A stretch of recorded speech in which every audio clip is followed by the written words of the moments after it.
बिस्मिल्लाहिर्रहमानिर्रहीम। Database system के इस इंट्रोडक्टरी चैप्टर में सेशन में हम लोग सीखेंगे कि डेटाबेस क्या होती है, डेटाबेस मैनेजमेंट सिस्टम किसे कहते हैं, डेटाबेस के अंदर टेबल्स में रिलेशनशिप कैसे बनाए जाते हैं और डेटाबेस के कुछ मज़ीद बेसिक कंसेप्ट की बात करेंगे। तो हम स्टार्ट करते हैं डेटाबेस सिस्टम की कुछ बेसिक टॉपिक्स की। सबसे पहले डेटाबेस किसे कहते हैं।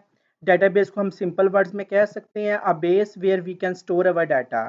लेकिन इसकी प्रॉपर डेफिनेशन हो सकती है कि डेटाबेस एक ऑर्गेनाइज्ड कलेक्शन है रिलेटेड डाटा की, store in compact manner for efficient retrieval. यानी डेटाबेस में डाटा को ऑर्गेनाइज करके रखा जाता है और डाटा रिलेटेड डाटा स्टोर किया जाता है। इसका मतलब ये है कि बैंक की डाटाबेस में बैंक से रिलेटेड डाटा स्टोर होगा, उसमें टीचर्स या स्टूडेंट का डाटा स्टोर नहीं किया जाएगा।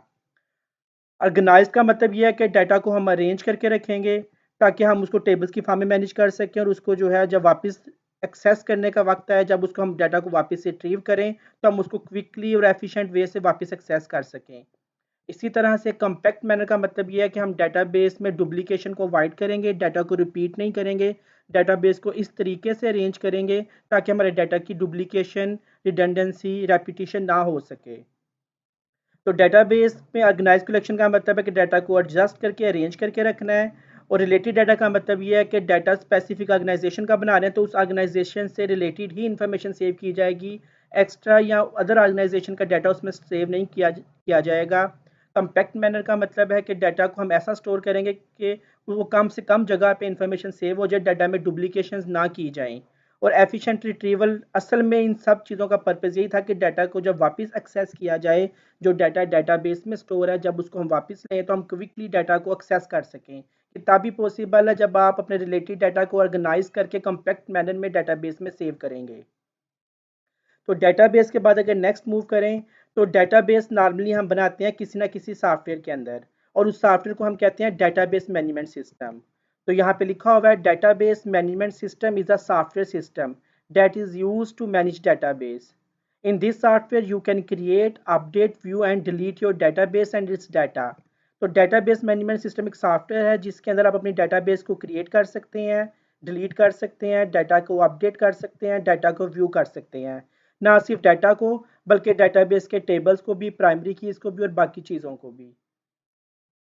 तो अगर हमें डेटाबेस बनाना सीखनी है तो सबसे पहला इंपॉर्टेंट सवाल ये पैदा होता है कि हम कौन सा डेटाबेस मैनेज करने वाला सॉफ्टवेयर इंस्टॉल करेंगे।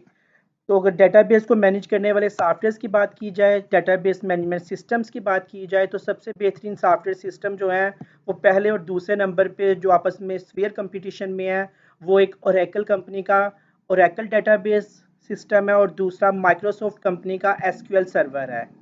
ये दोनों आपस में एक दूसरे के साथ स्फीयर कंपटीशन में है। यहाँ पे लिखा भी हुआ है above two database management systems और softwares are considered to be the most efficient, effective database environment with extreme sophisticated security techniques, and they are in serious competition with each other. तो ये दो डेटाबेस को manage करने वाले ऐसे software हैं, Oracle company का ओरेकल और माइक्रोसॉफ्ट कंपनी का एसक्यूएल सर्वर, जो कि बेहतरीन डेटाबेस को मैनेज करने वाले सॉफ्टवेयर समझे जाते हैं। माइक्रोसॉफ्ट की विंडोज़ भी आप यूज़ करते हैं, Windows 7, window XP, window Vista. Microsoft company का एम ऑफिस भी आप यूज़ करते हैं जिसमें एक्सेल, पावर पॉइंट, वर्ड वगैरह को यूज़ करते हैं। नॉर्मली हम पाकिस्तान में ज़्यादातर सॉफ्टवेयर जो है वो माइक्रोसॉफ्ट कंपनी के यूज़ करते हैं। तो हम इन दो बेस्ट डेटाबेस को मैनेज करने वाले सॉफ्टवेयर में से हम ओरेकल की बजाय माइक्रोसॉफ्ट वालों का ही एसक्यूएल सर्वर पिक कर रहे हैं। एसक्यूएल सर्वर लेटेस्ट वाला पिक कर रहे हैं। एसक्यूएल सर्वर 2018 को हम लोग जो है वो नेट से डाउनलोड करके इंस्टॉल करेंगे और फिर इस पर हम डेटाबेसिस को बनाना सीखेंगे। इसके अलावा और भी डेटाबेस को मैनेज करने वाले सॉफ्टवेयर्स हैं, जैसा कि आप लोगों ने सर्च किया था। माई एसक्यूएल भी एक डेटाबेस को मैनेज करने वाला सॉफ्टवेयर है, DB2 के नाम से है, इन्फॉर्मिक्स के नाम से है। माइक्रोसॉफ्ट एक्सेस में भी डेटाबेस क्रिएट की जा सकती है, Mongo dB, Maria dB, different databases को मैनेज करने वाले सॉफ्टवेयर अवेलेबल है। आप इसको नेट से मजीद डेटाबेस को मैनेज करने वाले सॉफ्टवेयर ढूंढ सकते हैं। लेकिन कोई शक नहीं कि ऊपर वाले दो, ओरेकल और माइक्रोसॉफ्ट एसक्यूएल सर्वर के मुकाबले का बाकी कोई भी सॉफ्टवेयर इनके मुकाबले का नहीं है। अच्छा, इन डेटाबेस मैनेजमेंट सिस्टम्स के अंदर मैं एक और डेटाबेस को मैनेज करने वाले सॉफ्टवेयर का नाम लिखना चाहता हूँ, जिसका नाम है फायरबेस। अच्छा, फायरबेस नॉर्मली आपकी जो है ये आपके कंप्यूटर पे इंस्टॉल नहीं होती, ये इंटरनेट पे, वेब पे, क्लाउड पे पड़ी हुई डेटाबेस है। इसको हमारी नॉर्मली मोबाइल ऐप यूज़ करती हैं। मोबाइल एप्लीकेशंस का डाटा जो है, जो आप शॉपिंग के लिए यूज़ करते हैं डिफरेंट टाइप की मोबाइल ऐप्स, तो मोबाइल ऐप्स की डेटाबेसेस नॉर्मली फायरबेस पे बनाई जाती हैं। ये आपके क्लाउड पे या इंटरनेट बेस्ड डेटाबेस होती है, जो कि आप लोग एक्सेस करते हैं जब इंटरनेट अवेलेबल हो। इसको फायरबेस कंपनी ने बनाया था, लेकिन अब इसको जो है वो गूगल वालों ने परचेज कर लिया हुआ। गूगल कंपनी की ये डेटाबेस है। ये एक्स्ट्रा इन्फॉर्मेशन थी। हम अगली बात की तरफ मूव करते हैं। नेक्स्ट क्वेश्चन ये है कि अगर हम एक आईटी के स्टूडेंट हैं और हम सॉफ्टवेयर बना रहे हैं, तो सॉफ्टवेयर, कोई ऐसा सॉफ्टवेयर नहीं होता जिसमें डेटाबेस ना हो। 99% केस में सॉफ्टवेयर्स के अंदर जो है वो डेटाबेसेस होती हैं। तो अगर सॉफ्टवेयर और डेटाबेस मिलके काम करते हैं, तो क्वेश्चन ये पैदा होता है कि सॉफ्टवेयर और डेटाबेस में से इम्पोर्टेंट क्या है। तो इस बात में कोई शक नहीं है कि इन दोनों ने मिलके काम करना है। Both database and software are important and they will work together for each other. लेकिन इम्पोर्टेंट, अब क्वेश्चन ये पैदा होता है कि अगर हम इन दोनों में से एक को सिलेक्ट करना हो, तो हम किसको कहेंगे कि ज़्यादा इंपॉर्टेंट है। तो इसके बारे में एक फेमस बात की जाती है, the relationship between database and software is of body and soul, कि जिस्म और रूह का रिलेशनशिप है इनके दरमियान, जिसमें सॉफ्टवेयर को हम जो है वो बॉडी कहा जाता है, जबकि उसके अंदर जो है वो रूह जो है वो असल में डेटाबेस है। तो आप लोग जानते हैं कि जिस्म की इटसेल्फ कोई एग्जिस्टेंस नहीं है विदाउट रूह। तो इसकी मैंने क्लास में एग्जांपल भी दी थी आप लोगों को, कि अगर आप लोग जो है वो HBL का सॉफ्टवेयर हैक कर लें, HBL सॉफ्टवेयर हैक कर लें हबीब बैंक वालों का, तो एक्चुअली में आपने कुछ भी हैक नहीं किया। लेकिन अगर आप लोग HBL सॉफ्टवेयर की बजाय उनकी डेटाबेस को हैक कर लें, तो आप अपने अकाउंट्स में अपनी अमाउंट को चेंज कर सकते हैं। इसी तरह से अगर हम कोई और एग्जांपल पिक कर लें, लेट से फेसबुक, आपने फेसबुक का सॉफ्टवेयर हैक कर लिया, तो आप लोग इस बात को समझें कि फेसबुक के सॉफ्टवेयर में कोई इन्फॉर्मेशन नहीं होगी जब तक कि फेसबुक की डेटाबेस आपके हाथ में नहीं आ जाती। तो अगर आप लोग सॉफ्टवेयर हैक ना भी कर सके, लेकिन फेसबुक वालों की डेटाबेस हैक कर लें, तो आप लोगों को सब लोगों की चैट, फ्रेंड लिस्ट, सब लोगों की इमेजेस, वीडियोस आप लोगों की एक्सेस में आ जाएगी। बेशक सॉफ्टवेयर आपके हाथ में ना आए फेसबुक का, लेकिन उसका डाटा जो है वो हमारे हैंड में आ जाए, तो हम असल में कहते हैं कि सब कुछ हाथ में आ गया। तो बेसिकली हम सॉफ्टवेयर को सिक्योर नहीं करते हैं। अगर सिक्योरिटी की बात की जाए, इंपॉर्टेंस की बात की जाए, तो वो एक्चुअली में डेटाबेस होती है। डेटाबेस ही सिक्योर होनी चाहिए, डेटाबेस ही इंपॉर्टेंट होनी चाहिए। जब आप लोग अपने लैपटॉप की विंडो चेंज करते हैं, तो आप लोग सबसे पहले क्या सोचते हैं? सबसे पहले हमारे माइंड में क्वेश्चन ये आता है कि ठीक है, विंडोज़ तो हम रोज़ बदल सकते हैं, लैपटॉप की, कंप्यूटर की विंडो रोज़ चेंज की जा सकती है। विंडो एक सॉफ्टवेयर है जिसको हम रोज़ बदल सकते हैं। लेकिन उससे पहले हमारे माइंड में क्वेश्चन ये आता है कि क्या जब हम एक नई विंडो इंस्टॉल करेंगे, यानी एक सॉफ्टवेयर को जब हम चेंज करेंगे, तो हमारा जो लैपटॉप में डाटा है वो बच जाएगा कि नहीं बच जाएगा? अगर हम डाटा किसी तरीके से सेव कर लें, तो हमें विंडो चेंज करने का कोई इशू नहीं है। विंडो ख़राब हो, सॉफ्टवेयर विंडो ख़राब हो, तो कोई मसला नहीं है, हम उसको नहीं कर लेंगे। लेकिन पहला क्वेश्चन ये है कि क्या उस विंडो में जो हमारा डाटा था वो बच गया कि नहीं बच गया। इसी तरह से अगर हम बात करें, हमने लेट से हमने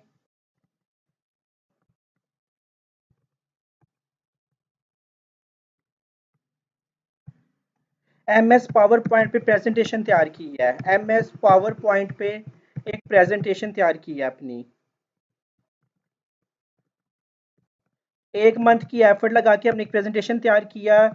और अगर हमें पता चले कि हमारा MS पावर पॉइंट जो कि एक सॉफ्टवेयर है वो डिलीट हो गया है, या उसमें जो है वो प्रॉब्लम आ गई है, वो क्रैश कर गया, हमें दोबारा से MS पावर पॉइंट इंस्टॉल करना होगा, तो हमें कोई इशू फील नहीं होगा, क्योंकि हमारी स्लाइड्स अभी भी सेव है। हम जैसे ही सॉफ्टवेयर को दोबारा इंस्टॉल करेंगे, हमारा स्लाइड के अंदर जो डाटा लिखा हुआ है वो कवर हो जाएगा। या हमारे पास एक ऑप्शन ये है कि हम उस स्लाइड को किसी दूसरे लैपटॉप पे ले जाएं, जहाँ पे MS पावर पॉइंट का सॉफ्टवेयर इंस्टॉल हो, और हम उस स्लाइड अपनी स्लाइड्स को, अपने डाटा को, 1 मंथ की एफर्ट को उस पर जाके ओपन कर लेंगे और चला लेंगे और रिकवर कर लेंगे। तो मेन चीज़ सॉफ्टवेयर नहीं होते, सॉफ्टवेयर के अंदर जो डाटा आपने मेंटेन किया होता है, स्लाइड्स के अंदर जो आपने इन्फॉर्मेशन 1 मंथ की एफर्ट से बनाई थी, वो इंपॉर्टेंट थी। नेक्स्ट टॉपिक पे मूव कर रहे हैं। नेक्स्ट हमारी बात स्टार्ट होती है डेटाबेस अप्रोचेस पे। तो डाटा को मेंटेन करने की एक क्लासिक अप्रोच है, जिसमें जिस अप्रोच का नाम है फाइल बेस अप्रोच, इसको हम क्लासिक अप्रोच भी कहते हैं। फॉर एग्जांपल कि आप एक्सेल की फाइल में जैसे अपना डाटा मेंटेन करते थे, कुछ जगह पे अभी भी किया जा रहा है। तो फाइल बेस अप्रोच क्या है? Each department of the organization has its own data file separate from other department. Her department अपनी डाटा की फाइल को मेंटेन कर लेगा। लेट से एक्सेल की फाइल बना ली या बेशक डाटाबेस के अंदर बना ली, लेकिन हर डिपार्टमेंट अपनी डाटाबेस की फाइल को मेंटेन कर रहा है। For example Punjab university Gujranwala में आईटी डिपार्टमेंट ने, बिजनेस डिपार्टमेंट ने, एग्जाम्स वालों ने, अकाउंट्स ब्रांच ने, लाइब्रेरी वालों ने अगर अपना स्टूडेंट्स के बारे में डाटा इंफॉर्मेशन सेव की हुई है तो हम इसको कहेंगे ये फाइल बेस्ड अप्रोच है।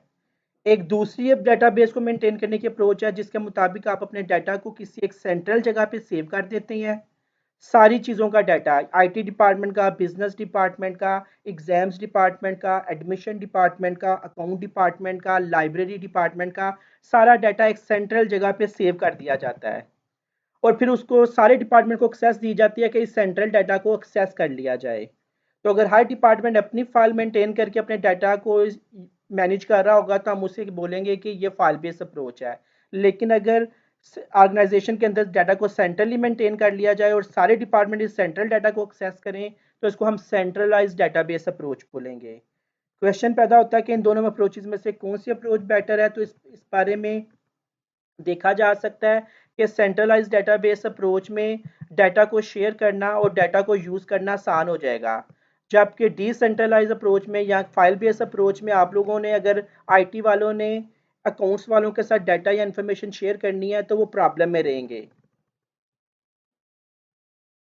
क्योंकि फाइल बेस्ड अप्रोच में अगर लेट से कि एग्जाम्स वालों को नहीं आइडिया कि आईटी के स्टूडेंट्स जो हैं उनमें आईटी वाले डिपार्टमेंट को नहीं आइडिया, बिजनेस डिपार्टमेंट को नहीं आइडिया कि कौन कौन से स्टूडेंट जो है उनका रिजल्ट क्लियर हो गया है, किन किन स्टूडेंट्स की फीस आ गई है, ना ये हमें आइडिया है बिजनेस डिपार्टमेंट में बैठ के कि या आईटी डिपार्टमेंट में बैठ के कि लाइब्रेरी में किस किस स्टूडेंट ने अभी तक बुक वापस नहीं की। जब तक हमें लाइब्रेरी वाले नहीं बताएंगे कि ये स्टूडेंट्स हैं, काइंडली आप इनसे पूछें, या अकाउंट्स वाले हमें ये नहीं बताएंगे कि ये स्टूडेंट्स हैं, इनसे पूछें फीस के बारे में, या एग्जाम्स वाले नहीं बताएंगे कि ये स्टूडेंट्स हैं जिन्होंने जो अभी तक जो इनका रिजल्ट क्लियर नहीं है या इनके पेपर पेंडिंग है, तब तक बिजनेस या आईटी डिपार्टमेंट को आइडिया नहीं हो सकता। तो उसका मतलब है कि फाइल बेस्ड और centralize approach, file based approach में एक सबसे बड़ा इशू ये है कि डाटा शेयरिंग प्रॉब्लम बन जाएगी।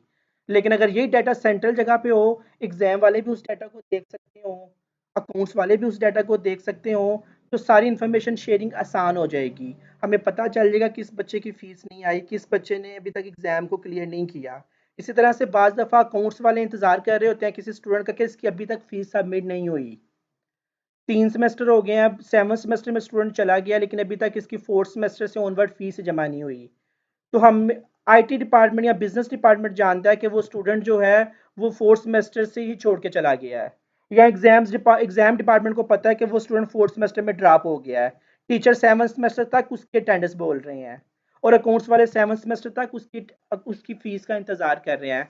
तो जब तक एग्जाम डिपार्टमेंट शेयर नहीं करेंगे इन्फॉर्मेशन अकाउंट्स डिपार्टमेंट से कि उस स्टूडेंट की फीस इसलिए नहीं आई क्योंकि वो 4th सेमेस्टर में ड्रॉप हो गया था, और जब टीचर्स को ये नहीं बताया जाएगा कि उसकी अटेंडेंस कॉल करने की जरूरत नहीं है क्योंकि वो बच्चा 4th सेमेस्टर में ही ड्रॉप हो गया हुआ है, अब तक जो है ये चीज़ें क्लियर नहीं होंगी। हाँ, अगर ये इन्फॉर्मेशन एक सेंट्रल जगह पे सेव हुई होती, टीचर्स की अटेंडेंस वहाँ से टीचर को अटेंडेंस लिस्ट मिलती, तो डेफिनेटली जब एग्जाम डिपार्टमेंट ने उस स्टूडेंट को ड्रॉप किया था तो ना वो अकाउंट्स वालों को स्टूडेंट 5वें 6वें 7वें सेमेस्टर में नजर आता, ना ही टीचर्स को अपनी अटेंडेंस लिस्ट में वो स्टूडेंट नजर आता अटेंडेंस लगाने के लिए। तो सेंट्रल अप्रोच की डेफिनेटली बेनिफिट्स हैं, डाटा शेयरिंग, डाटा को यूज़ करना आसान हो जाता है, जबकि डिसेंट्रलाइज अप्रोच में या फाइल बेस्ड अप्रोच में जो है वो आपका जो है वो डाटा की शेयरिंग मुश्किल हो जाएगी, क्योंकि डाटा सेंट्रल जगह पे मेंटेन करना है तो डेफिनेटली आपको जो है वो टाइम सेव होगा, जबकि डाटा को डिफरेंट जगहों पे मैनेज करना और फिर डिफरेंट एम्प्लॉयज़ की मदद से उसको मेंटेन करना और उसकी शेयरिंग को पॉसिबल बनाने में आपका बहुत ज़्यादा टाइम वेस्ट हो सकता है। इसी तरह से एक जगह पे डाटाबेस को मेंटेन कर लेना और एक दो अच्छे डाटाबेस के एक्सपर्ट उस डाटा पे काम करें, उस डाटा को नेटवर्क के साथ पूरी यूनिवर्सिटी में शेयर करवा दें, तो ये एक ज़्यादा कास्ट इफेक्टिव अप्रोच है। इसकी बजाय डाटा आपने 20-25 कंप्यूटर्स में हर डिपार्टमेंट में, एग्जाम्स में, आईटी में, कॉमर्स में, लॉ में, लाइब्रेरी में डाटा को मेंटेन किया हुआ तो वो में भी आपको ज़्यादा कास्ट पे करनी पड़े इस चीज़ को मेंटेन करने की। इसी तरह से जब आप देखेंगे कि आपने सेंट्रल डाटा मेंटेन किया है तो आप पंजाब यूनिवर्सिटी के 5,000 स्टूडेंट्स को एक जगह सेव कर लेंगे। लेकिन अगर आपने एग्जाम्स वालों को कहा हो कि आप भी डाटा मेंटेन करें, अकाउंट्स वाले भी मेंटेन करें, लाइब्रेरी वाले भी मेंटेन करें, आईटी, कॉमर्स, बिजनेस डिपार्टमेंट भी मेंटेन करें, तो 5,000 स्टूडेंट्स को बहुत से लोग बार बार बार बार उसको जो है वो लिखेंगे, तो डाटा की डुप्लीकेशन होगी। तो सेंट्रलाइज अप्रोच में स्टूडेंट्स की इन्फॉर्मेशन सिर्फ एक सेंट्रल जगह पे लिख ली जाती है, लेकिन दूसरे केस में आप एक स्टूडेंट की इन्फॉर्मेशन अकाउंट्स के पास भी होगी, लाइब्रेरी के पास भी होगी, डिपार्टमेंट के पास भी होगी। तो अगर वो स्टूडेंट का एड्रेस चेंज होता है या स्टूडेंट का जो है वो फ़ोन नंबर चेंज होता है, तो डेफिनेटली डाटा को चेंज करने में भी प्रॉब्लम आएगी, डाटा को अपडेट करना, डाटा को मेंटेन करने में मुश्किल आ जाएगी। यही डाटा एक सेंट्रल जगह पे होगा तो ना तो डाटा की डुप्लीकेशन होगी, और जब उस डाटा में चेंज करना होगा, अगर आप एड्रेस किसी स्टूडेंट का चेंज हुआ है तो वो किसी एक जगह पे चेंज करना होगा। जैसे एड्रेस चेंज करेंगे तो उसी डाटा को अकाउंट्स डिपार्टमेंट भी एक्सेस कर रहा है, लाइब्रेरी भी एक्सेस कर रही है, उसका अपना डिपार्टमेंट भी एक्सेस कर रहा है, एग्जाम्स वाले भी एक्सेस कर रहे हैं, तो उनको आइडिया हो जाएगा कि स्टूडेंट का फ़ोन नंबर या एड्रेस जो है वो चेंज हो गया है। इसी तरह से जब डाटा मल्टीपल जगह पे होगा तो कुछ जगहों पे चेंज कर दिया आप लोगों ने, कुछ जगह पे चेंज ना कर पाए, तो डाटा कंसिस्टेंट नहीं रहेगा, डाटा इनएक्यूरेट हो जाएगा, डाटा इनकंसिस्टेंट हो जाएगा। लेकिन अगर डाटा एक सेंट्रल सिंगल जगह पे विदाउट डुप्लीकेशन पड़ा हुआ है तो डाटा की एक्यूरेसी भी मेंटेन रहेगी और डाटा एक सा होगा, यानी कंसिस्टेंसी मेंटेन रहेगी डाटा की। अदरवाइज डिफरेंट जगहों पे डाटा होगा तो एक ही स्टूडेंट के बारे में इंफॉर्मेशन मिल सकती है हमें कि एग्जाम वालों के मुताबिक वो स्टूडेंट अभी भी लाहौर में रहता है, जबकि उसका अपना डिपार्टमेंट या अकाउंट्स डिपार्टमेंट के मुताबिक उसका डाटा अपडेट हो गया और वो स्टूडेंट जो है वो गुजरांवाला में शिफ्ट हो गया है। इसी तरह से डाटा को हर डिपार्टमेंट खुद से मेंटेन करे अपनी ज़रूरत का डाटा, उस तरह डाटा की सिक्योरिटी मेंटेन रखना मुश्किल हो जाएगी। लेकिन अगर किसी डाटा को, अपने सारे डाटा को किसी एक सेंट्रल जगह पर रख दिया जाए तो उसको हम ज़्यादा अच्छे तरीके से सिक्योर कर सकते हैं। और एक सेंट्रल जगह पे डाटा को रखने के बाद जिस डिपार्टमेंट को जो सी इन्फॉर्मेशन चाहिए हम उसको उस पर एक्सेस दे देंगे। इसका डाटा को एक जगह रखने का ये मतलब नहीं है कि अब सारे डाटा को वो एग्जाम वाले देख सकते हैं। हम डाटा को रखे एक जगह पे रहे हैं, लेकिन एग्जाम वालों को सिर्फ वही डाटा दिखाएंगे जो एग्जाम वालों से रिलेटेड है, और आईटी वालों को और कॉमर्स वालों को और अकाउंट्स वालों को सिर्फ वो डाटा दिखाया जाएगा जो उनसे रिलेटेड है। तो डाटा को एक जगह रख देने का मतलब ये नहीं है कि सारा डाटा आप सारे लोग देख सकते हैं। हमने डाटा को मेंटेन एक जगह पे कर दिया है, लेकिन उसको हम जो है वो डिफरेंट लोगों को एक्सेस दे देंगे कि जिस जिसके रिलेटेड जो डाटा है वो उस डाटा को देख सकें। अलबत्ता सेंट्रल डाटा को सिक्योर करना आसान हो जाएगा। डाटा को 10 डिपार्टमेंट्स मेंटेन कर रहे हैं अपने अपने काम के डाटा को, और वो जो है उसमें इनसिक्योरिटी बढ़ जाती है। सेंट्रलाइज्ड डेटाबेस के बहुत से बेनिफिट्स हैं, लेकिन अगर हम बात करें कि सेंट्रलाइज्ड डेटाबेस में क्या कमी है, कि अगर सेंट्रलाइज्ड डेटाबेस में कोई रिस्क है, तो सेंट्रलाइज्ड डेटाबेस में जो अभी लास्ट बात की है, सिक्योरिटी, सिक्योरिटी तो मिलती है, लेकिन आपको डाटा लॉस होने का रिस्क बढ़ जाता है। जब आपका डाटा 10 जगह पे होगा तो ठीक है, सिक्योर तो नहीं होगा, लेकिन लेट्स से अगर आपका डाटा एक जगह पे मेंटेन होता है, तो अगर आपका डाटा वो लॉस हो जाता है, वो कंप्यूटर खराब हो जाता है या किसी तरीके से वहां पे डाटा हैक हो जाता है, तो आपका ओवरऑल जो है एक बड़ा नुकसान हो जाएगा। पूरी ऑर्गेनाइजेशन का डाटा एक सेंट्रल जगह पे होना रिस्की होता है। तो ये सबसे बड़ा रिस्क है एक सेंट्रलाइज डाटाबेस का, क्योंकि एक सिंगल जगह पे डाटा स्टोर है, जो उस डाटाबेस तक पहुंच गया तो एक्चुअली में सारे डिपार्टमेंट्स, इवन एग्जाम्स, अकाउंट्स और एडमिशन और लाइब्रेरी, सारा डाटा वो एक्सेस कर सकता है आपकी ऑर्गेनाइजेशन का। इसी तरह से अगर डाटा को सेंट्रल जगह पे आप लोगों ने एक जगह सेव कर लिया है, तो इसका मतलब है कि सारे डिपार्टमेंट जब उस डाटा को एक्सेस करेंगे, एग्जाम्स वाले, अकाउंट्स वाले, एडमिशन्स वाले, लाइब्रेरी वाले, आईटी डिपार्टमेंट्स वाले, कॉमर्स डिपार्टमेंट वाले, बिजनेस डिपार्टमेंट वाले, तो उस सेंट्रल डाटा को एक्सेस करने के लिए आपको उस डाटाबेस के साथ अच्छा नेटवर्क बनाना पड़ेगा, आपको अच्छा इंटरनेट प्रोवाइड करना पड़ेगा, अच्छे कनेक्शंस देने पड़ेंगे ताकि उस डाटा को सारे डिपार्टमेंट एक्सेस कर सकें। तो किसी अच्छे कंप्यूटर में अच्छे इन्वायरमेंट के साथ आपको उसको मेंटेन करना पड़ेगा। और डेफिनेटली जब आपने अपनी डाटाबेस को अच्छे तरीके से मेंटेन करना है तो आपको जो है वो डिपार्टमेंटल क्लर्क या लोअर लेवल का स्टाफ नहीं, बल्कि कोई महंगे अच्छे एक्सपर्ट डेटाबेस एडमिनिस्ट्रेटर जिनको कहा जाता है वो हायर करने पड़ेंगे, और उनको जो है रिस्पॉन्सिबिलिटी देनी पड़ेगी एक अच्छी डाटाबेस मेंटेन करने की। और उस डाटाबेस को मेंटेन करने के बाद डिफरेंट लोगों को उस डाटाबेस पे एक्सेस देने की भी उनकी रिस्पॉन्सिबिलिटी होगी। तो जब आप एक अच्छी डेटाबेस को बनाएंगे, एक अच्छा डेटाबेस को मैनेज करने वाला एडमिनिस्ट्रेटर अपॉइंट करेंगे, तो डेफिनेटली अच्छा कंप्यूटर, अच्छा नेटवर्क, अच्छी सेटिंग के लिए आपको जो है वो कुछ एक्स्ट्रा कास्ट भी पे करनी पड़ सकती है। हो सकता है 5-5, 10-10 हज़ार वाले कंप्यूटर की बजाय आपको जो है वो 5 लाख वाला कंप्यूटर चाहिए हो। अच्छा डेटाबेस मैनेजमेंट सिस्टम खरीदना पड़े, रजिस्टर करवाना पड़े आप लोगों को, और एकल कंपनी से कॉन्ट्रैक्ट करना पड़े या माइक्रोसॉफ्ट से कॉन्ट्रैक्ट करना पड़े एसक्यूएल सर्वर परचेज करने के लिए। इसी तरह से आपको अच्छा नेटवर्क चाहिए होगा, इंटरनेट कनेक्शन, आपकी केबल्स आपको स्ट्रॉन्ग चाहिए होंगी, ताकि आप एक सेंट्रल डेटाबेस को अच्छे कंप्यूटर में अच्छे सॉफ्टवेयर में रखने के बाद इसको पूरी यूनिवर्सिटी के डिफरेंट डिपार्टमेंट्स तक एक्सेस दे सकें। एनी हाउ ये जो सेंट्रलाइज डेटाबेस की कुछ लिमिटेशंस हैं, ये कोई इतनी बड़ी लिमिटेशन है जिस वजह से हम कहें कि सेंट्रलाइज डेटाबेस अप्रोच एक अच्छी अप्रोच नहीं है। अलबत्ता दूसरी अप्रोच फाइल बेस अप्रोच में ज़्यादा बड़ी प्रॉब्लम्स हैं जिसको मैनेज करना मुश्किल हो जाता है, तो आजकल सेंट्रलाइज अप्रोच को फॉलो किया जाता है। इसकी लिमिटेशन को ओवरकम करके अच्छा डेटाबेस इंस्टेटर अपॉइंट करके अच्छे इन्वायरमेंट के साथ अच्छा नेटवर्क क्रिएट करके डाटा को सेंट्रल मेंटेन किया जाता है, ताकि सारे डिपार्टमेंट उस सेंट्रल डाटा को एक्सेस करें और यूज़ करें।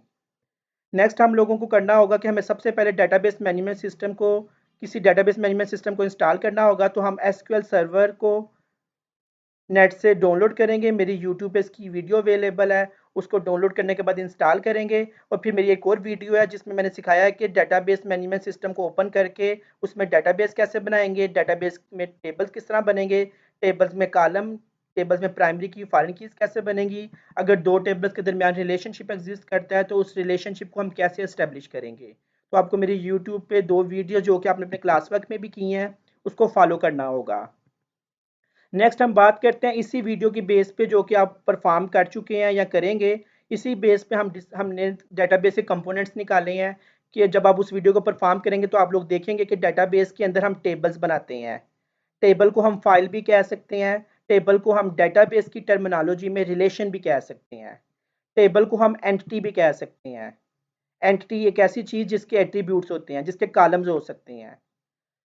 टेबल के अंदर आप लोग जानते हैं कॉलम्स होंगे, कॉलम्स को हम एट्रीब्यूट कहते हैं, टेबल की फील्ड्स कहते हैं, या टेबल की प्रॉपर्टीज़ कहते हैं, या एंटिटी की प्रॉपर्टीज़ कहते हैं।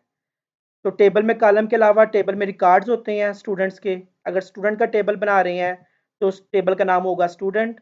स्टूडेंट के टेबल में कॉलम्स हो सकते हैं, स्टूडेंट का रोल नंबर, स्टूडेंट का नाम, स्टूडेंट की एज, स्टूडेंट का डिपार्टमेंट, स्टूडेंट की जेंडर, स्टूडेंट का एड्रेस, स्टूडेंट का ईमेल, स्टूडेंट का कॉन्टैक्ट नंबर, ये सारे उसके एट्रीब्यूट्स होंगे, स्टूडेंट्स की फील्ड्स होंगी, स्टूडेंट की प्रॉपर्टीज़ होंगी। और हमारी रोज़ हो सकती हैं, 100 स्टूडेंट्स हो सकते हैं। Student number 1 CR, student number 2 GR, student number 3 Ali, student number 4 Amna, student number 5 Aamir. Different students हो सकते हैं, उन स्टूडेंट्स के हम नाम, एज, रोल नंबर सब एंटर करते चले जाएंगे। तो आपके टेबल में, स्टूडेंट के टेबल में स्टूडेंट्स के बारे में कुछ एट्रीब्यूट्स होंगे और उन एट्रीब्यूट्स को हम डाटा स्टूडेंट्स का एंटर करते जाएंगे।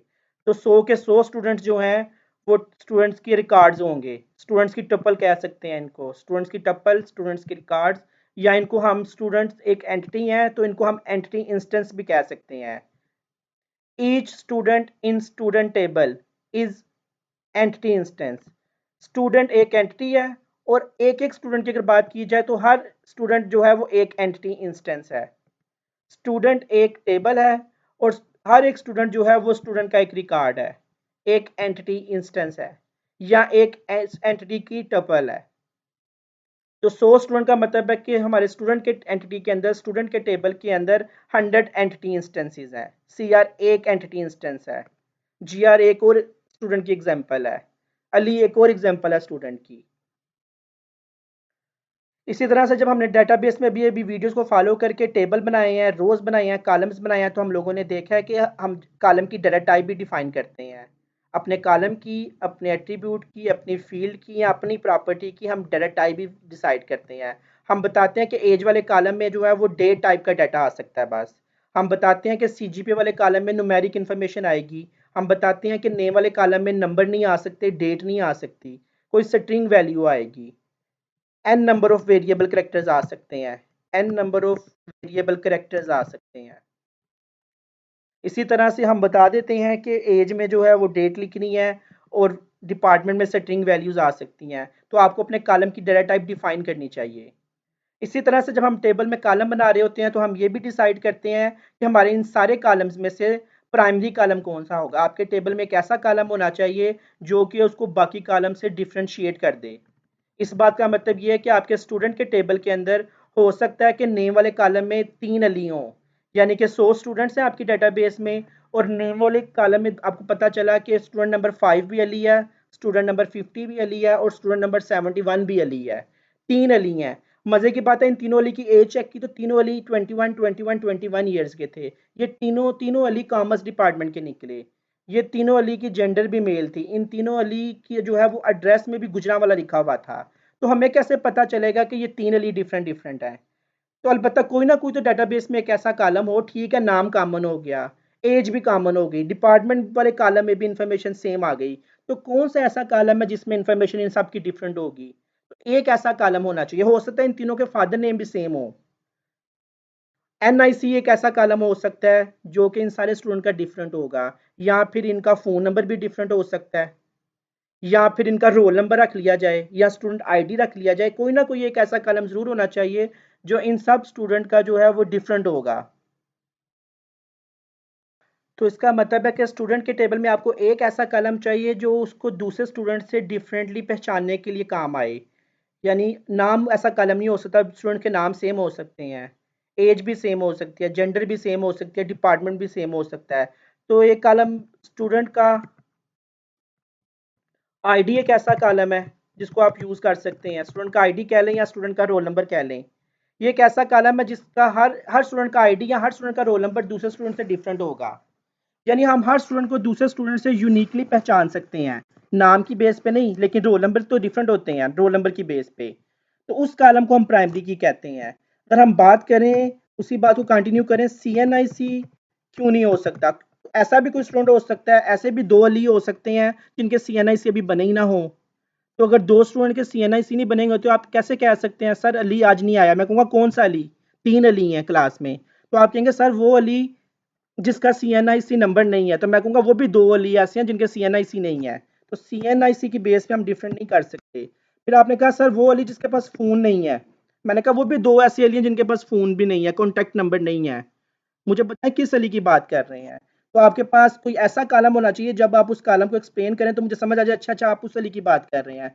फिर आप कह सकते हैं सर स्टूडेंट नंबर 71 की बात कर रहे हैं, रोल नंबर 71 वाला अली। तो आपके स्टूडेंट के टेबल में एक ऐसा कॉलम आना चाहिए। शायद वो NIC नहीं हो सकता, शायद वो फ़ोन नंबर भी नहीं हो सकता, वो नाम भी नहीं हो सकता, डिपार्टमेंट भी नहीं हो सकता, जेंडर भी नहीं हो सकता। वो एक ऐसा कॉलम होगा जो हर स्टूडेंट का दूसरे स्टूडेंट से ज़रूर डिफरेंट होगा, और उसमें ज़रूर कोई ना कोई वैल्यू होगी। CNIC में शायद वैल्यू मिस हो जाए या फ़ोन नंबर किसी स्टूडेंट का ना हो, तो इसलिए हम इसको प्राइमरी की नहीं बना सकते। तो प्राइमरी की डेफिनेशन है, primary key is a column in a table that uniquely identify each row of the table. जो टेबल की हर रो को दूसरी रो से यूनिकली पहचानने में हेल्प करे उसको प्राइमरी की कहते हैं, और एक ऐसा कॉलम जरूर होना चाहिए।